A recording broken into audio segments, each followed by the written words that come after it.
तरफ बढ़ेंगे हम। दो हवाला जात हम तिलावत करेंगे कलाम पाक में से। एक इसी के नाम पौलुस रसूल का खत है और उसका पहला बाब है और उसकी 5वीं आयत मुकद्दसा से हम तिलावत करेंगे 8वीं आयत तक है। और दूसरा हवाला है रोमियो के खत में से हम देखेंगे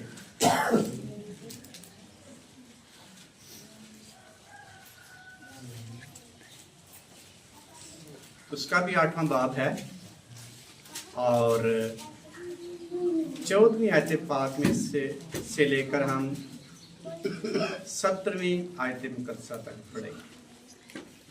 एक हवाला बहनों में से कोई तिलावत करने में रहनुमाई करेगा, एक हवाला भाइयों में से। इफसस के नाम पौलुस रसूल का खत है, उसका पहला बाब उसकी 5वीं आयत से 8वीं आयत तक। और उसने अपनी मर्जी के नेक अरादा के मुआफिक हमें अपने लिए पेशतर से मुकर्रर किया कि यीशु मसीह के वसीला से उसके लिए पालक बेटे हों, ताकि उसके उस फजल के जलाल की सताइश हो जो हमें उस अजीज में मुफ्त बख्शा। हमको उसमें उसके खून के वसीला से मुखलसी यानी कसूरों की मुआफिक उस कसूरों की जो उसने हर तरह की हिकमत और दनाई के साथ कसरत से हम पर नाजल किया। दूसरा हवाला 8वां बाब है रोमियो के नाम का, उसका 8वां बाब उसकी 14वीं आयत से 17वीं आयत खुदा के रूह की हदायत से चलते हैं वही खुदा के बेटे हैं, क्योंकि तुमको गुलामी की रूह नहीं मिली जिससे फिर डर पैदा हो, बल्कि ले पालक होने की रूह मिली है, जिसे हम अब्बा यानी अहबाब कहकर पुकारते हैं। रूह खुद हमारी रूह के साथ मिलकर गवाही देता है कि हम खुदा के फर्जंद हैं, और अगर फर्जंद हैं तो वारिस भी हैं, यानी खुदा के वारिस और मसीह के हम मिरास, बशर्ते कि हम उसके साथ दुख उठाएं ताकि उसके साथ जलाल भी पाएं। कलाम मुकद्दस का बड़ा सुना गया, हमारे लिए से बरकत हो, आमीन। शुक्रिया, तशरीफ रखें। बड़ा अच्छा वक्त है, खुदा की पाक हुज़ूरी में हम मौजूद हैं।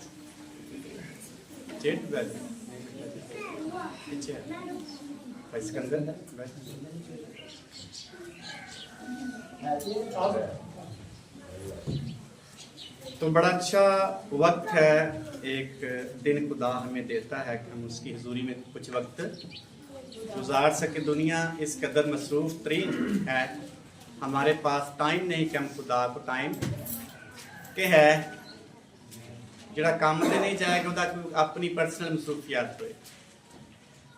जिहदी अपनी पर्सनल मसरूफियात नहीं होएगी वो कोई ना कोई हॉबी होएगा या उहदा कोई मशगला होएगा जिन्होंने वो कर रहा है, कोई ताश खेल रहा है, कोई टीवी देख रहा है, कोई किसी तरह की एक्टिविटी च शामिल है।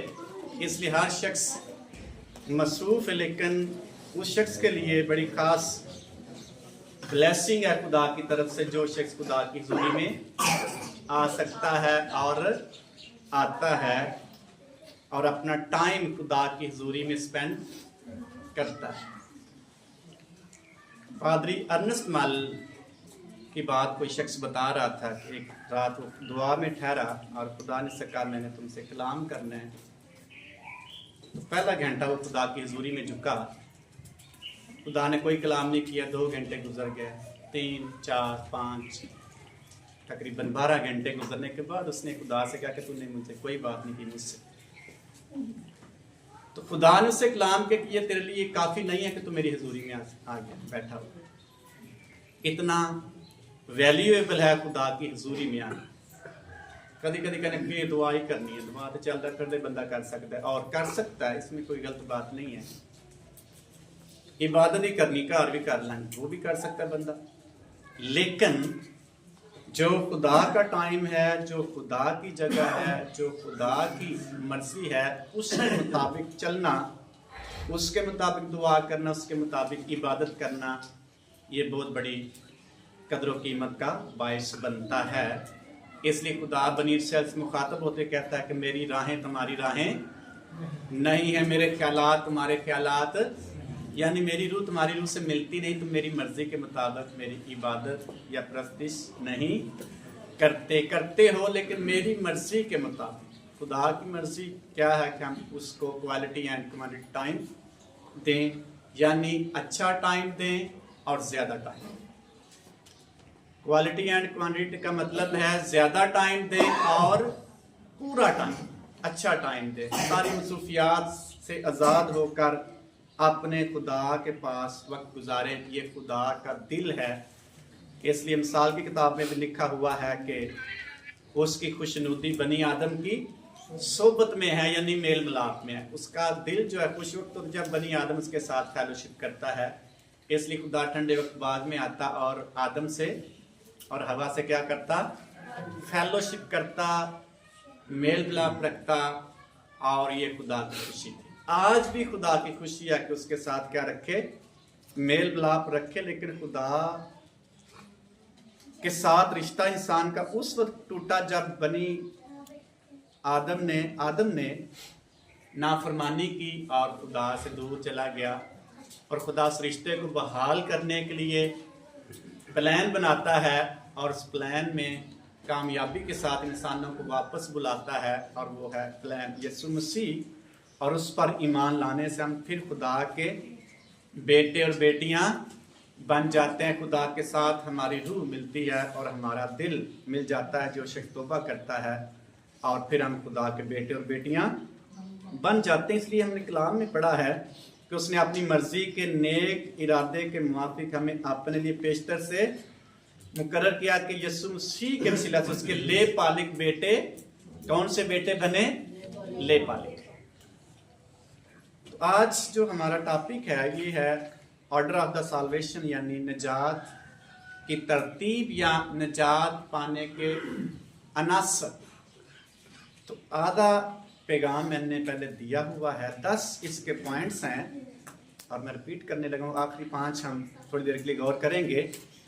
पहला था खुदा पेशतर से इंतखाब कर लेता है कुछ लोगों का और अपनी मर्जी के मुताबिक खुदा उनको निजात देता है और अपने लिए अलग करता है। दूसरा, खुदा के लोगों को जब अंजील सुनाई जाती है वो भी निजात पाते हैं। तीसरा, जब नई पैदाइश हासिल करते हैं फिर भी हम निजात पाते हैं। और चौथा है जब हमारे अंदर तब्दीली आती है, ईमान के वसीले से तौबा करने से हम तब्दील होते हैं। ये भी निजात का एक प्रोसेस है। और नंबर 5 है जस्टिफिकेशन, यानी तस्दीक होती है। जब यीशु मसीह पर ईमान लाते हैं तो हम क्या ठहरते हैं? रास्तबाज। और छठा पॉइंट है ले पालिक, बेटे और बेटियां बन जाते हैं। 7वां पॉइंट है हमारी तकदीस होती है। तकदीस का मतलब पाक किए जाते हैं। हर रोज जब खुदा के साथ चलते हैं तो हम पाक किए जाते हैं। फिर हम खुदावंद यीशु मसीह में कायम रहते हैं। इंग्लिश में इसको प्रिजर्वेशंस कहा गया, जिसका मतलब है खुदावंद में कायम रहना। फिर हम खुदा के पास जब चले जाते हैं, इस जहाँ फानी इसराइलत कर जाते हैं, तो खुदा के पास ईमानदार शख्स की रूह चली जाती है। और लास्ट है कब हमारी निजात कंप्लीट होती है? जब हम जलाल में दाखिल होते हैं और जलाली बदल लेकर जलाली बादशाही में दाखिल हो जाते हैं। ये है निजात की तरतीब। इन सारे पॉइंट में से गुजरने के बाद हम निजात को क्या करते हैं? पूरा करते हैं। लेकिन सवाल ये पैदा होता है कि पहले निजात भी पाते हैं। हर पॉइंट में हम निजात पा जाते हैं। जब यीशु पर ईमान लाते हैं तब्दील हो जाते हैं, रास्तबाज ठहर जाते हैं, निजात पा जाते हैं। जितने मसीह यीशु में सब नए मखलूक है निजात पर। लेकिन प्रोसेस में से हमें गुजरना पड़ता है ईमानदार होने के नाते। तो छठे पॉइंट पर हम थोड़ी देर के लिए गौर करेंगे, ले पालिक, अडॉप्शन। जब खुदावंद यीशु मसीह पर ईमान लाते हैं तो हम क्या बन जाते हैं? ले पालिक बेटे बन जाते। ले पालिक क्या होता है? भला सबको पता है ले पालिक क्या होता है? जिसको लेकर क्या किया जाता है? जिन कपल्स के औलाद नहीं होती वो किसी और की औलाद लेते हैं, बेटा या बेटे, उसको पालते हैं अपना बेटा बनाकर।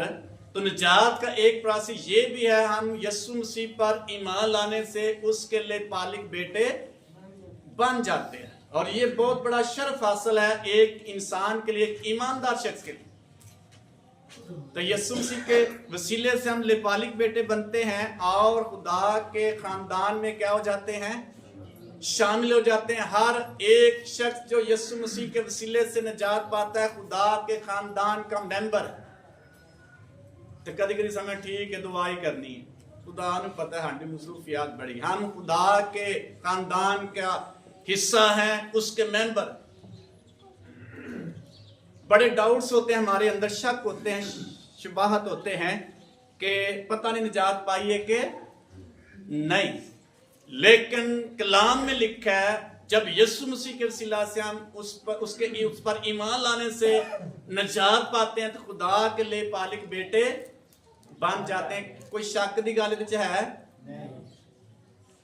यूहन्ना की इंजील पहले बाब में लिखा है जितनों ने उसे कबूल किया उसने उनको खुदा के फर्जंद बनने का हक बख्श दिया, यानी दे दिया, राइट दे दिया, लिख कर दे दिया कि ये खुदा के बेटे और बेटियां हैं। ये कलाम कहता है यीशु मसीह के वसीले से हम उसके लिए पालिक बेटे और बेटियां बन जाते हैं। उसने हमें पेशतर से चुना है ताकि उसके उस फजल के जलाल की सताइश जो हमें उस अजीज में मुफ्त हासिल है, हम आज़ादी के साथ और मुफ्त निजात पा जाते हैं।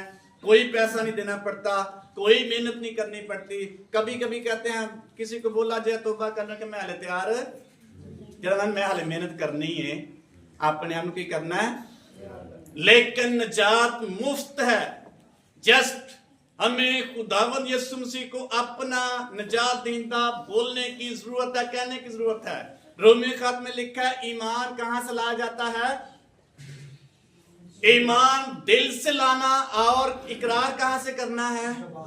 जुबान से। जो निजात पाने वाला शख्स है दिल से ईमान लाता है और जुबान से इकरार करता है यीशु मसीह मेरा निजात दींदा है, वो शख्स निजात पा जाता है और खुदा के खानदान में शरीक हो जाता है और उसका बेटा और बेटी बन जाता है और लेपालिक बेटे बन।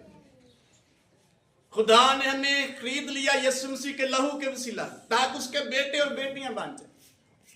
यह है निजात का प्रोसेस। इसलिए जिस कदर हम इसको अंडरस्टैंड कर पाएंगे, रूमी का खत अगर पढ़े जो हमने हवाला तलावत किया है 8वें बाब की 14वीं आयत, उसमें भी इसी बात का इजहार और इकरार किया गया है। इसलिए जितने खुदा के रूह की हिदायत से चलते हैं वही खुदा के क्या हैं? कैसे चलते हैं? खुदा के रूह की अपनी मर्जी से नहीं। खुदा को ये नहीं बताते आप तेन पता मैनू मैं बड़ा मसरूफ हाँ, मेरे हालात बड़े खराब ने। खुदा को भी पता है, खुदा को कलाम ना सुनाए, खुदा को पहले ही पता है। जेड़ा शख्स कहना खुदा नू पता है मेरे हालात कैसे ने, किन्नू कलाम सुना रहा है? किन्नू सुना रहा है? दसन किन्नू दिया? खुदा को बताते मैं तेनू पता भी है मेरे हालात कैसे, उसको पहले ही पता है। लेकिन वो हमें अपने खानदान में शामिल करना चाहता है। कैसे? जब रूह की हिदायत से चलेंगे, खुदा की मर्जी से चलेंगे, खुदा के कलाम के मुताबिक चलेंगे, खुदा की रजा हमारी जिंदगी में पूरी होगी। हम उसके बेटे और बेटियां हैं, उसके खानदान का हिस्सा है। वो हमें और बहुत सारी चीजों से ब्लेस करना शुरू कर देगा। कब? जब उसकी हिदायत के उसके रूह की हिदायत के मुताबिक चलेंगे। बनी इस्राएल से भी खुदा यही कलाम करता है, आज हमसे भी यही कलाम करता है, और हमें खुदा को कलाम सुनाने की जरूरत नहीं है। खुदा तेन पता ही मेरे हालात, मजबूरी है मेरी, मैं छुट्टी, किसको कलाम सुना रहे? उन्हें कलाम नहीं आता है, बस जस्ट हमें हलीमी से उसके ताबे होने की जरूरत है। खुद ही रस्तों का मार कर देगी। यीशु मसीह ने कहा शागिर्दों से फिक्रमंद होकर ये ना करो क्या खाएंगे क्या और क्या। मैं वहां नहीं लिखा, मैं अपने लफ्जों में बयान करता, वो कलाम हो सकता है यीशु मसीह नाम दे और तेन पता भी है हालात के नहीं गुजारा होए। यीशु मसीह ने उनको बताया फिक्रमंद होकर ये ना कहो क्या खाएंगे क्या पिएंगे क्या पहनेंगे। इन सारी चीजों की तलाश में कौन रहता है? गैर कौम में है, तुम मेरे हो, तुम खुदा के हो, तुम्हें इन चीजों की फिक्र करने की जरूरत नहीं। खुदा को खुद पहले से फिक्र है इन चीजों की, उसको पहले से तुम्हारा आसमानी बाप जानता है तुम किन चीजों के, लेकिन तुम्हें एक काम करना है, सबसे पहले आसमान की रास्तबाजी और उसकी आसमान की बात, उसकी रास्तबाजी की, ये सारी चीजें तुम्हें, खुदा कह रहा है पहले इबादत करो तो सारी चीजें ਤੁਹਾਨੂੰ ਅਸੀਂ नहीं खुदा ਨੂੰ पता हालात साढ़े कैसे, इसके बगैर हमारा गुजारा तो नहीं ਹੁੰਦਾ, छुट्टी करके भी नहीं ਹੁੰਦਾ, खुदा ਨੂੰ ਠੱਗਣ ਤੋਂ ਬਾਅਦ भी नहीं ਹੁੰਦਾ, लिखा हुआ कलाम, क्योंकि हम खुद इकरार करते हैं हमारा गुजारा नहीं होता, हमारी मजबूरी है। लेकिन खुदा कहता है वाज़िल अल्फाज में, फिक्रमंद होकर ये ना कहो क्या खाएंगे क्या पिएंगे, इन सब चीजों की तलाश में कौन रहता है। इसका मतलब खुदा कहता है गैर कौमों वाला रवैया मेरे साथ ना रखो, तुम मेरे हो और मेरे खानदान में हो, गैर कौमों की गुफ्तगू ना करो, गैरों वाला सलूक मेरे साथ ना करो, ऐसा बिहेव ना करो, तुम मेरे हो, मुझे तुम्हारी क्या है फिक्र है, इसलिए मेरी इबादत करो, रास्तबाजी की तलाश करो और आसमान की बादशाही की तलाश करो, ये सारी चीजें मेरे पास है, मैं तुझे मुहैया कर दूंगा। जब पुराने अहदनामा को देखते हैं, बनी इस्राइल से मुखातब होते 81 नंबर ज़बूर में खुदा उनसे मुखातब होते कहता है मैं खुदावन तुम्हारा खुदा हूं जो तुम्हें मुल्क मिस्र यानी गुलामी के घर से निकाला, मेरे खिलाफ किसी और मबूद की परस्ती तुमने इबादत नहीं करनी और तुमने मेरे साथ चलना है और तुमने और कोई काम नहीं करना। फिर खुदा शिकवा करता है काश बनी इस्राइल ने मेरी ना सुनी और यकूब मुझसे रजामंद ना हुआ, नाराज हो गया, काश मेरी सुनते और उनका जमाना बना, मैं ब्लेसिंग कमी ना करता, उनका जमाना बना, काश मेरी सुनते, अपनी अकल इस्तेमाल ना करते, अपनी ख्वाहिशात के मुताबिक ना चलते, रूह के मुताबिक चलते, मेरी मर्जी के मुताबिक चलते तो उनका जमाना बना रहता, मैं उनको चट्टान में के शहर से पिलाता और उनको अच्छे से अच्छे गेहूं मुहैया करता, बख्शता। पढ़ेंगे ये कैसे बड़ी तरतीब के साथ वहां लिखा हुआ है, कैसी नंबर दूर है, और अपनी वैल्यू देखें जो खुदा को कबूल करने के बाद हम खुदा के बेटे और बेटियां बनने के बाद हमारी वैल्यू कम नहीं है, अगर हम अपनी करें तो ये हमारी मर्जी है। कैसी नंबर दूर की नवी आयत पढ़े लिखा तेरे दरमियान कोई गैर मबूद ना, तू किसी गैर मबूद को सिजदा ना करना, खुदावन तेरा खुदा मैं हूं जो तुझे मुल्के मिस्र से निकाला है, तू अपना मुंह खूब खोल मैं उसे क्या कर दूंगा, पर मेरे लोगों ने मेरी की आंदे रहे, खुदा ने कलाम सुनाते, तेन पता बड़ी मजबूरी है, हालात बड़े खराब और इस्राएल मुझसे रजामंद यानी नाराज, जड़ा राजी नहीं होता, रजामंद ना की हुंदा, नाराज ही हुंदा। बस मैंने उनको उनके दिल की हट पर छोड़ दिया ताकि वो अपने ही मशहूर, जब नहीं सुनते खुदा की, खुदा छोड़ता ठीक है, नहीं टाइम ते लगा रहो जिथे लगे, तेरी मजबूरी है तो फिर जा।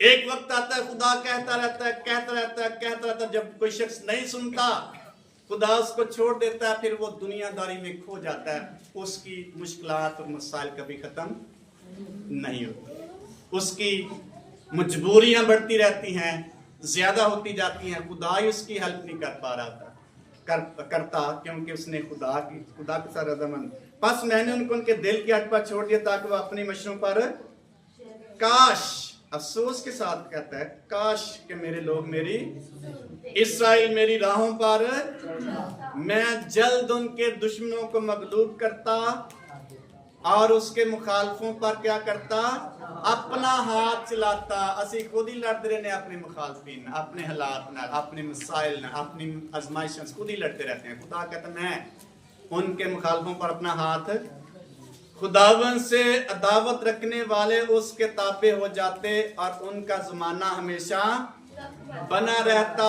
वो उनको अच्छे से अच्छे गहों कहलाता। मैं तुझे चट्टान में के शहर से शेर करता, असुदा कर देता। ये खुदा का वादा, ये खुदा का कलाम। लेकिन बनी इस्राएल मेरी ना, जितने रूह की हिदायत से चलते हैं खुदा के बेटे हैं, अपनी मर्जी से जो चलते हैं खुदा के बेटे नहीं। बेशक उन्होंने यीशु मसीह को कबूल किया, क्योंकि तुमको गुलामी की रूह नहीं मिली बल्कि जिससे फिर डर पैदा, बल्कि ले पालिक होने की रूह, जिससे हम अब्बा यानी ए बाप क्या करते हैं, पुकारते हैं। और फर्जंद की क्या हसीयत है। रूह खुद हमारी रूह के साथ मिलकर गवाही देता है कि हम खुदा के पाक रूह खुदा को कहता है ये तेरा बेटा है, ये तेरी बेटी। खुदा हमारी रूह के साथ डाउट नहीं रहने देता, शक नहीं हमारे अंदर आना चाहिए कि हम नजात नहीं पाए। हम खुदा के बेटे और बेटियां हैं।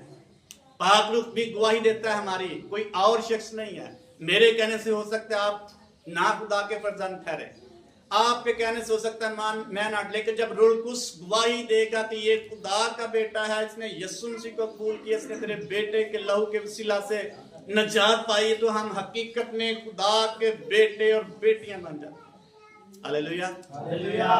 तो क्या डाउट है हमारे अंदर, लेकिन डाउट का वो जब चलते नहीं, जो रूह की हिदायत से चलते हैं, खुदा के बेटे बेटियां हैं। और क्या मिलेगा लेपालिक को? अगर हम फर्जंद हैं तो वारिस भी।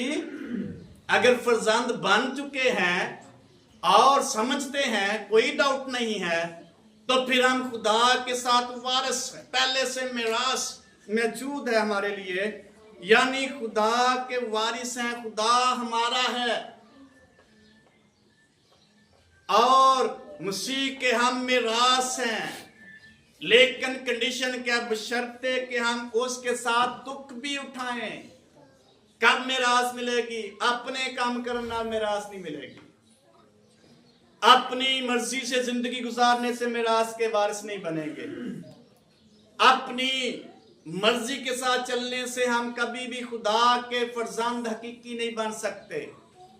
जब तक खुदा की मर्जी के मुताबिक हम वारिस हैं, मिरास हमारी है, हम उसके साथ दुखता कि उसके साथ जलाल भी पाएं। कितनी बातें एक फर्जंद के लिए, एक बेटे के लिए, एक ईमानदार शख्स के लिए पेशतर से मौजूद हैं।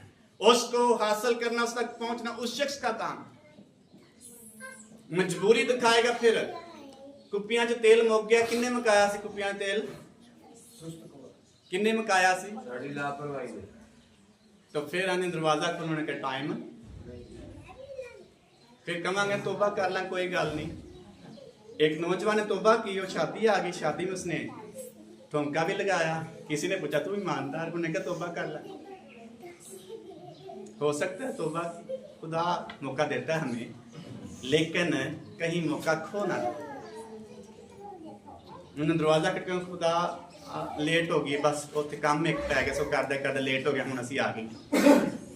क्या आवाज आई? तुम्हारे लिए दरवाजा बंद हो, अब नहीं खुलेगा। जो मिरास, जो ब्लेसिंग किसी ईमानदार शख्स के लिए खुदा ने अपने बेटे और बेटी के लिए रखी, तो जब वो टाइम को वेस्ट कर देगा, उसकी ब्लेसिंग जाया हो जाएगी। जाया से मुराद खुदा के पास है, वो उसको नहीं मिले। असाऊ ने अपना बर्थ राइट जो था, पहलौठा होने का हक खो दिया। किसकी वजह से? किसकी वजह से? खून के मारते में जाना ही और हक दा की करना। मारते में कैसी सोच? ये उसकी सोच थी, भुखा ही मर जाने का फायदा कि मेरा इतनी रह जाना सारा कुछ। उसको ये नहीं था पता खुदा के पास मेरी ब्लेसिंग मौजूद है। और उस शख्स ने अपना बर्थ राइट खो दिया, वापस नहीं मिला उसको। फिर दोबारा जब उसके खाने के लिए के बाद बरकत बाप ने देने की, वो भी उसने खो दी। और उसने देर कर दी शिकार करने के लिए। हो सकता है कोई और काम करने लग पाया है, अपना टाइम बरकत दा। बाइबल में भी लिखा, लेकिन ये लिखा हुआ है कि जब याकूब उसके पास अपने बाप के सामने खाना लेकर आया, उसने कहा इतनी जल्दी तू क्यों जाए? ਇਹਦਾ मतलब पहले लेट आंदा। इसलिए खुदा के फर्जंदों को अपनी ब्लेसिंग को ज़ाया करने की जरूरत नहीं। टाइम और एक वक्त है, लिखा वक्त पर फरिश्ता आता और हौज के पानी को हिलाता, जो पानी के हिलते ही उसमें उतर जाता वो क्या पा जाता? शिफा, अपनी ब्लेसिंग, अपना हिस्सा रिसीव कर लेता। उसकी कोई भी बीमारी होती वो सारी चली जाती। लेकिन जो पानी के हिलने के बाद वेट करता या नहीं उतर सकता था, कोई उसकी मजबूरी होती, वो उसकी ब्लेसिंग और बीमारी कायम है। हमारी बीमारियां कभी कभार इसलिए भी कायम रहती हैं, हम वक्त पे उस बीमारी तो इलाज के लिए इस तबीब के पास नहीं जाते, उस खोज में नहीं उतरते, अनटोरी जामे कोई गल। ये हमारी समझ है। खुदा कहता है जरूर की हिदायत से चलते हुए खुदा के बेटे और खुदा के साथ, मसीह के साथ हमें शर्त ये है उसके साथ दुख उठाएं और उसके साथ जलाली जिंदगी में दाखिल हो जाए। बेशक मुझे पता है, मैं भी यहीं रहता हूँ, बहुत सारी मजबूरियाँ, बहुत सारी प्रॉब्लम्स हैं हमारी इस दुनिया, लेकिन कलाम ये नहीं कहता, खुदा ने ये नहीं कहता कि तुम्हारी बड़ी परंतु बात याद रहे। कलाम लिखे आज ही क्या वक्त, किसका वक्त है? आज ही निजात का दिन है, आज ही तौबा का दिन है। खुदा वेट नहीं करता, चल ठीक है काम करके आज ही फिर ब्लेसिंग ले लिया। नो, खुदा के टाइम, उस टाइम पे नहीं आएंगे, हमारी ब्लेसिंग वेस्ट हो जाए, हम उसको दोबारा हासिल नहीं कर पाए। इसलिए लेपालिक बेटों के लिए बहुत कुछ मौजूद है और निजात एक परासी संग खुदा के खानदान के मेंबर बन जाते हैं, उसके खानदान के साथ नामजद लेपालिक बेटे और बेटियां बन जाते हैं। नंबर 7, सैंक्टिफिकेशन होती है हमारी, बातें ना करें, हमारी तकदीस होती है। तकदीस का मतलब पाकीज़गी, पाक होते जाते हैं। ये परासी से निजात है। कभी कभी अन्य शख्स ने निजात पाली हो जो कुछ मर्जी करे, ऐसा नहीं है। हर रोज हमारी तकदीस होती है, हर रोज हमें खुदा पाक करता है, हर रोज हमें खुदा अपने साथ दुरुस्त करता रहता है। निजात पाने वाला शख्स हर रोज निजात पाता है, हर रोज पाक होता है। अगर पाक नहीं होगा तो फिर वो निजात नहीं पाएगा या वो बहुत पीछे रह जाएगा। कभी कभी यहाँ शख्स ने थे तौबा की थी, बैप्तिस्म में हुन फिर दूर चला गया है, लेकिन उसकी हर रोज सैंक्टिफिकेशन। खुदा हमें अपने पास क्यों बुलाता है? क्यों बुलाता है? इबादत के लिए, दुआ के लिए क्यों बुलाता है? भला क्यों बुलाता है? हमें पाक करता है। जो मैंने तुमसे कलाम किया उससे तुम क्या हो? कलाम हमें क्या करता है? पाक करता है। यीशु मसीह के अल्फाज है यूहन्ना की इंजील में। ठीक है, कलाम तक के सुने सी नवा सुना देखे कि अन्य क्या तो पहले भी सुने हुआ है। पहले सुने की बात नहीं, ये कलाम हमें क्या करता है? पाक करता है। यीशु मसीह के अल्फाज है। जब भी सुनेंगे हमारे अंदर से गंदगी को निकालेगा और हमें पकीज़गी देता है, सैंक्टिफिकेशन होती है। इसलिए हम दुआ करते हैं, इसलिए हम इबादत करते हैं, इसलिए खुदा ने खास दिन ठहराया था उसमें हम खुदा के पास जाएं। बनी सर से खुदा ने कहा एक दिन जो मैंने सब्बत का दिन ठहराया, सारा मजमा इकट्ठा हो मेरे पास आए और अपने आप को पाक करे, अपने आप को मसरूफियात से आजाद करे। जब सारा दिन मेरे साथ तुम गुजारोगे मैं तुम्हें पाक करूंगा। खुदा के पास आने से हमारी सैंक्टिफिकेशन होती है, इबादत करने से हमारी सैंक्टिफिकेशन होती है, पाकीज़ा तकदीस होती है, हम पाक होते चले जाते। एक दिन का प्रोसेस नहीं है रास्तबाज बनना, हर रोज का प्रोसेस है। हर तरह से हम खुदा के साथ साथ जब चलते हैं पाक होते जाते हैं। मुकद्दस नूह के बारे में लिखा है 365 वर्ष तक खुदा के साथ साथ खुदा को पसंद आया और उसको उठा लिया गया। एक दिन की बात नहीं, हर रोज चलते रहेंगे, हर हफ्ते खुदा के साथ साथ चलते रहेंगे, खुदा को पसंद आएंगे। पसंद क्यों होंगे? खुदा हमें हर रोज पाक करता चला जाए। खुदा का कलाम हमें पाक करता है। कलाम सब नू आंदा है, लेकिन इसको अंडरस्टैंड करें। नजात का प्रोसेस है हर तरह से हमें खुदा पाक करते हैं। मत्ती की इंजील में लिखा, जैसा तुम्हारा बुलाने वाला पाक है तुम भी क्या बनो। ये मुकद्दस पतरस कहता है, लेकिन मत्ती की इंजील में यीशु मसीह के अल्फाज है, जैसा तुम्हारा आसमानी बाप पाक है तुम भी क्या बनो। ਅਸੀਂ ਆਨੇ इंसान ते कदी ठीक होई मैं ते है ही गुनाहगार, फिर हवाला भी कट के देने हैं, लेकिन निजात को नहीं देखते। खुदा कहता है क्या तुम जो मैंने तुमसे कलाम किया उससे तुम क्या हो, पाक हो। कलाम हमें पाक करता है। लिखा तुम मेरी इबादत करो, मैं तुम्हारे रोटी पानी पर क्या दूंगा, और बीमारी तुम्हारे अंदर से क्या बीच से क्या करूंगा, दूर कर दूंगा, पाक कर दूंगा। तुम्हें फिजिकली तुझे सेहत दे दूंगा। हिजकियेल की किताब में लिखा हुआ है कि मैं तुम पर साफ पानी छिड़कूंगा और तुम्हें तमाम गंदगी से क्या कर दूंगा, पाक कर दूंगा। तुम्हें तमाम गंदगी से पाक कर दूंगा, साफ कर दूंगा, कलाम का गुस्ल दे दूंगा, रुलकुस के पकीजा करने के प्रोसेस में से गुजारूंगा। साफ पानी से मुराद है रुलकुस का गुस्ल, और खुदा कहता है मैं तुम पर साफ पानी छिड़कूंगा और मैं तुम्हें तुम्हारी तमाम गंदगी से पाक कर दूंगा। कलाम हमें पाक करता है, पाक रूह हमें पाक करता है, हमें अपने खुदा जैसा बनाता चला जाता है। लेकिन उस वक्त आप जब खुदा की मर्जी के मुताबिक चलेंगे, खुदा के कलाम को अपनी जिंदगी का हिस्सा बना लेंगे, उस मुकर्रा वक्त को वेस्ट नहीं करेंगे, जाया नहीं करेंगे, हम पाक होते चले जाएंगे। इसलिए निजात का प्रोसेस ये हमें हक देता है, हम जिंदगी में खुदा जैसे मसीह जैसे बनते चले जाते हैं। यही ना वक्त के अंदर मैं ते है गुनाहगार, इंसान ते है एक तादा उतला, उसका एक फर्क मतलब है। और खुदा के कलाम में लिखा है तुम पाक, हर रोज तुम्हारा जैसे बुलाने वाला पाक है तुम भी क्या होते जाओ, पाक हो। इसलिए खुदा हमें हमेशा ठीक देखना चाहता है। नेक्स्ट नंबर है मसीहत में कायम रहना। मसीहत में कायम कैसे रहेंगे? आज हमारे बहुत सारे बेटे और बेटियां मसीहत में कायम रहते हैं कि नहीं? क्या वो निजात के प्रोसेस में आ सकते हैं? नहीं आएंगे, नहीं जो कायम रहते। फलूसुस का दमास ने मौजूदा जहान को पसंद करके मुझे क्या कर दिया है? किसको पसंद किया है?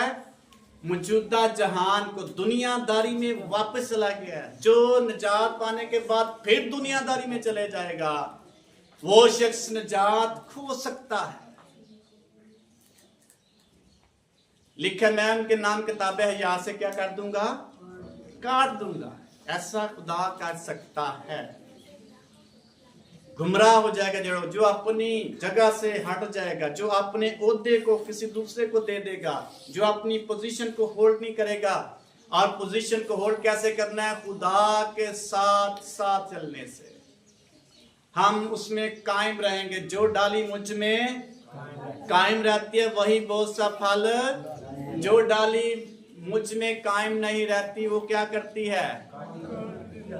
जो डाली दरख्त के साथ कायम नहीं रहती वो काटी जाती है और क्या होता है? उसको फेंक दिया जाता है। कहाँ? धूप में। लिखा है बाइबल में, यूहन्ना की जो उसके 15वें बाब, धूप में फेंक। धूप में क्या होता है? इंसान अगर तो बैठ फिर क्या होगा? सूख जाए ऑटोमेटिकली। उसमें मतलब कि बैड इफेक्ट होता है।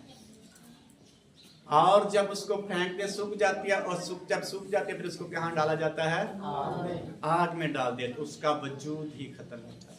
अगर यीशु मसीह में कायम नहीं रहेंगे हम फल पैदा नहीं कर सकते। फल का मतलब ग्रो नहीं कर सकते।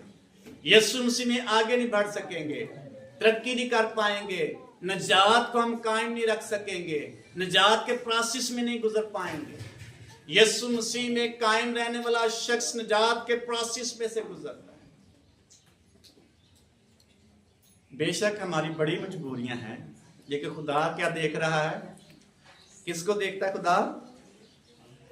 यीशु मसीह का फिक्रमंद होकर ये ना कर क्या खाएंगे, क्या पिएंगे, क्या पहनेंगे। जिस्मानी तौर पर हमें कोई चीज़ खींचती है कि ये चीज़ें हैं जिसको करना ज़रूरी है, लेकिन स्पिरिचुअली रूहानी तौर पर पाक रूह हमें कुछ और कहता है। हमें उसको यीशु मसीह में कायम रहना ही नजात, उस प्रोसेस में से गुजर रहे हैं, और उसमें से जब गुजरेंगे आगे बढ़ते चले जाएंगे, तरक्की करते चले जाएंगे, ग्रो होते चले जाएंगे, और हम खुदा की हजूरी में कायम रहने के बाद बड़ा बड़ा हम रिवार्ड हासिल करेंगे। जान देने तक वफादार है तो जिंदगी का ताज मिलेगा। इसका मतलब उस प्रोसेस में से गुजरना पड़ेगा, दुखों में से, मसाइल में से, आजमाइशों में से। कलाम छोटा ही अच्छा लगता है वैसे।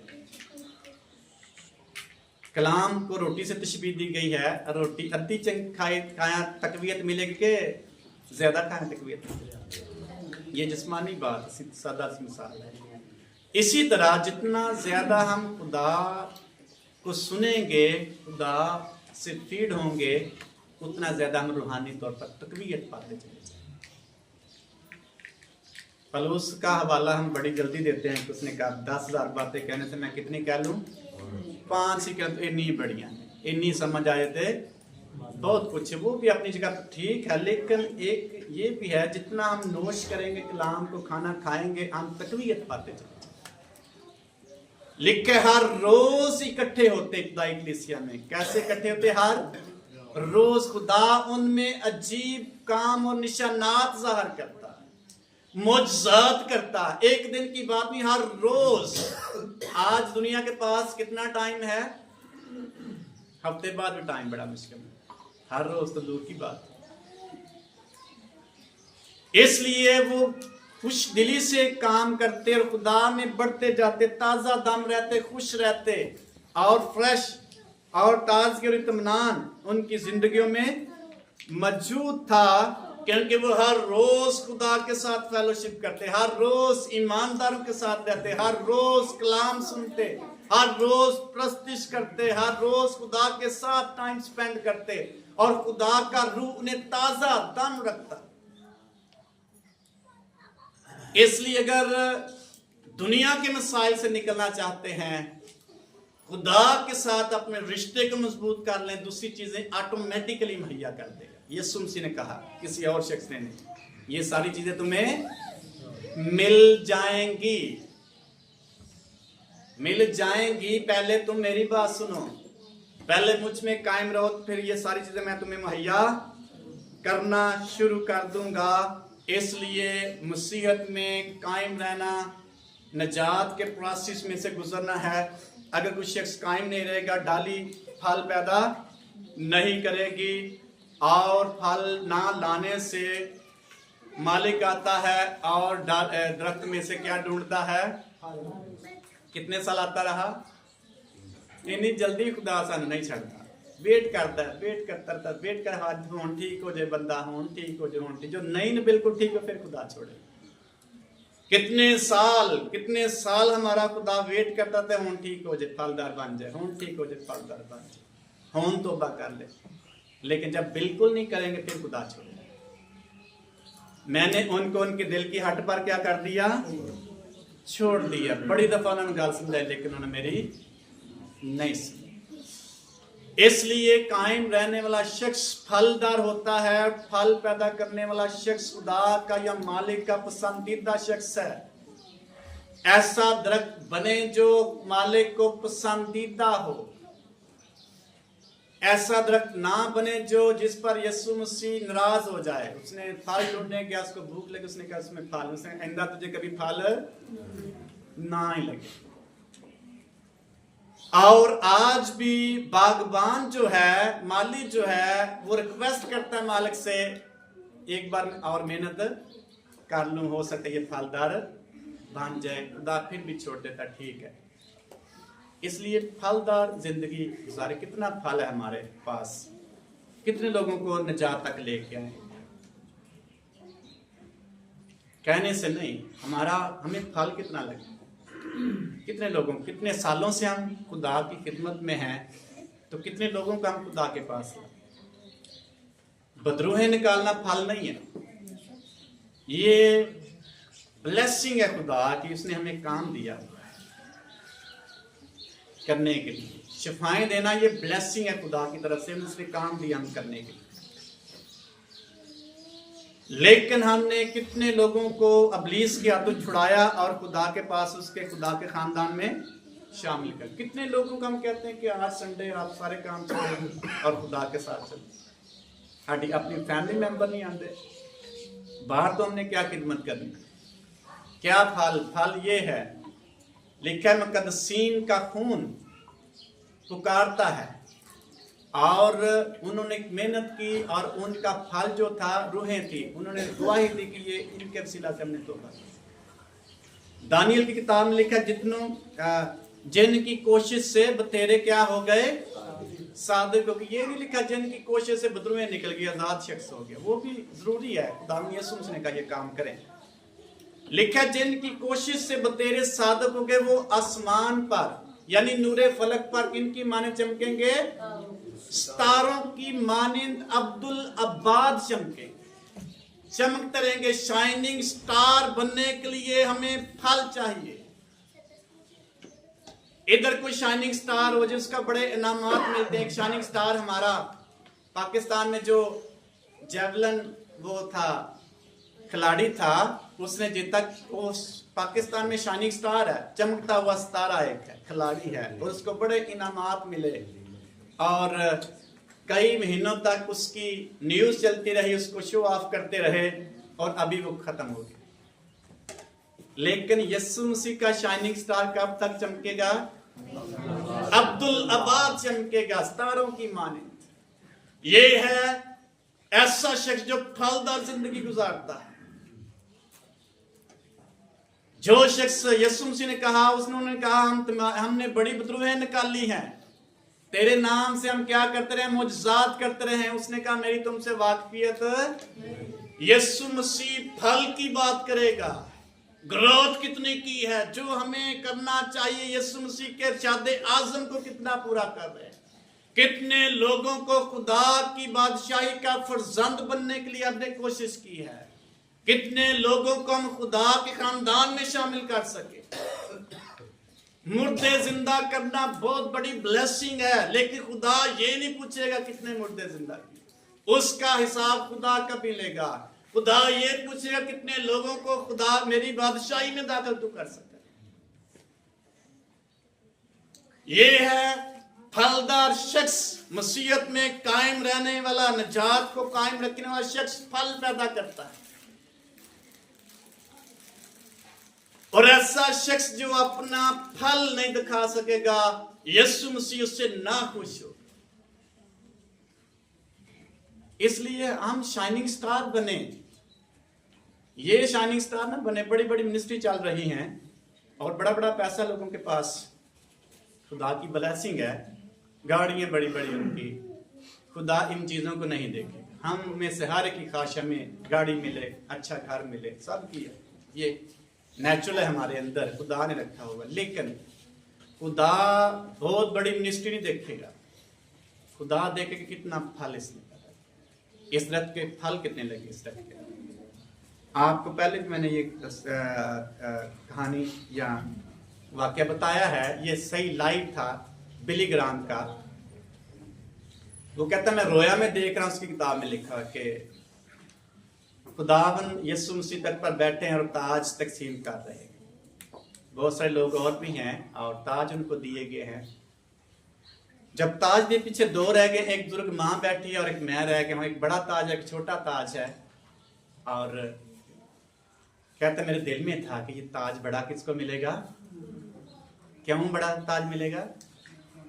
मैंने बड़ी खिदमत की, उसने की भी है खिदमत, रूहों को बचाया। लेकिन जब ताज देने की बारी, बड़ा ताज किसको मिल गया, बुजुर्ग माँ। उसने एक ही रूह बचाई और उस एक रूह के वसीला से कितनी दुनिया बची। कैसे बचाई होगी, हर रोज दुआ करती होगी उसके लिए, हर रोज उसकी खिदमत की ग्रोथ के लिए आंसू बहाती होगी, रिक्वेस्ट करती होगी खुदा से। नजर तो किसी को नहीं आया,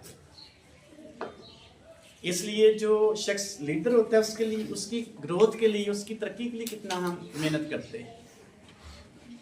और खुदा फल ढूंढता है।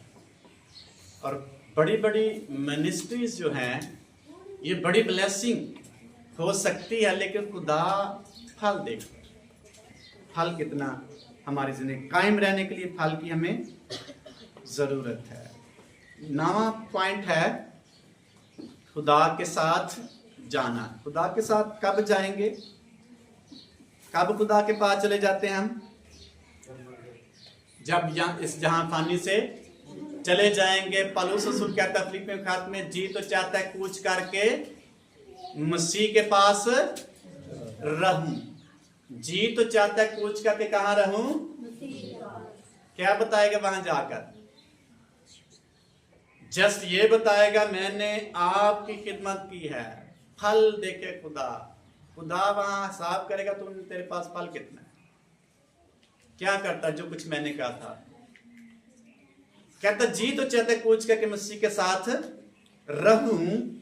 और जब मसीह के साथ चले जाएंगे उससे पहले हमें यहां कायम रहने की जरूरत है, निजात, तब जाके मसीह के पास। जो शख्स निजात पाता है, पा चुका होता है, वो मसीह के पास जाता है, दूसरा मसीह के पास नहीं जाएगा। ये भी निजात का प्रोसेस है। नंबर 10 है ग्लोरिफिकेशन, यानी हम कहां जाएंगे?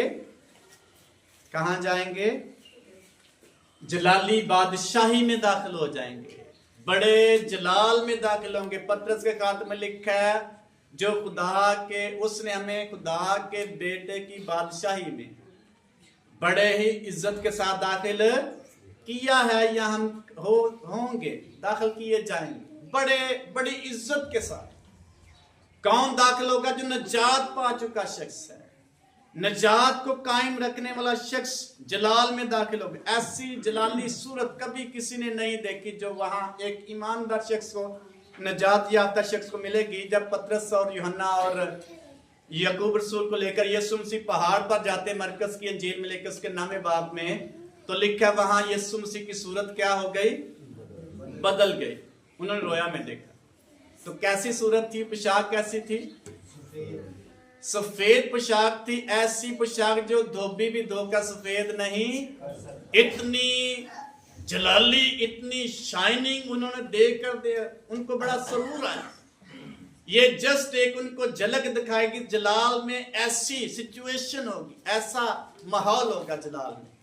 उनको खुदा ने पहले से दिखाया, शो ऑफ करा कि ऐसा जलाल वहां होगा जिसमें तुम दाखिल होने जा रहे हो। इसलिए पतरस रसूल कहता है, ए रबी, अगर तू कहे तो हम यहां कितने डेरे बनाए? 3 डेरे बनाए। इसका मतलब मूसा भी जलाली माहौल में है और एलिया भी जलाली माहौल में है। और पतरस कहता है मैं भी ऐसे ही माहौल में रहना। हम यूरोप क्यों जाना चाहते हैं भला? क्यों?